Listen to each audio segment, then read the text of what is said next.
Joy Division? A band whose name is rooted in one of the darkest chapters of history? Yes, it's true.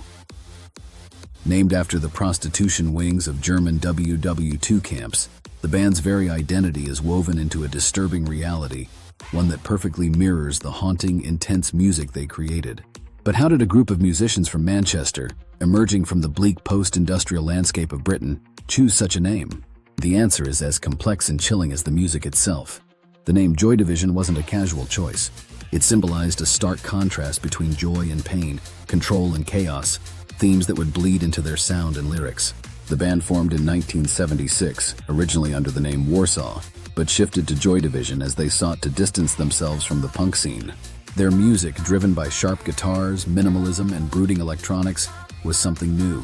It was post-punk, a genre they helped define with an eerie, atmospheric sound that made their debut album Unknown Pleasures a landmark in alternative music.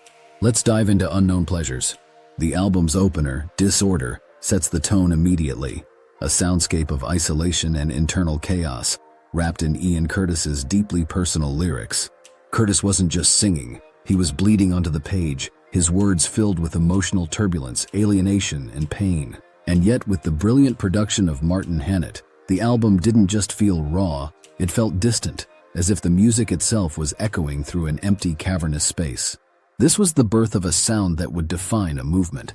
But no song encapsulates the essence of Joy Division like Love Will Tear Us Apart.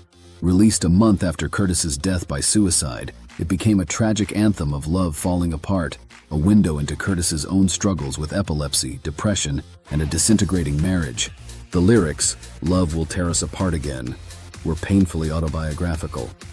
Curtis was unraveling, and the song reflected the inner battle he was losing. The irony?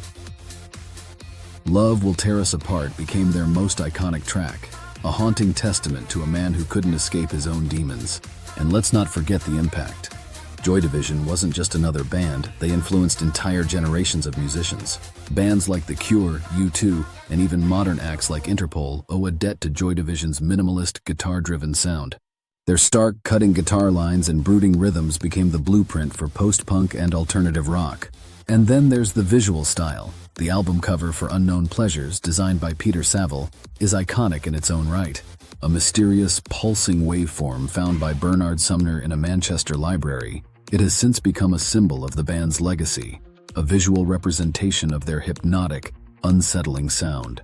But beyond the music, Joy Division's aesthetic reflected the bleakness of post-war Britain. The band members' clothes, often found in secondhand shops, subtly nodded to the fact that the shadow of World War II still loomed over the crumbling industrial cities they grew up in.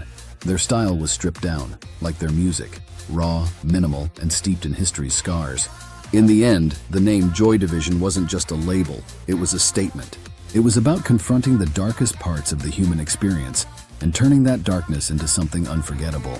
Their music, their legacy, and their tragic story continue to resonate with fans and artists alike, proving that even from the bleakest origins, something powerful can emerge. And if you're still haunted by their sound, well, that's exactly what Joy Division intended.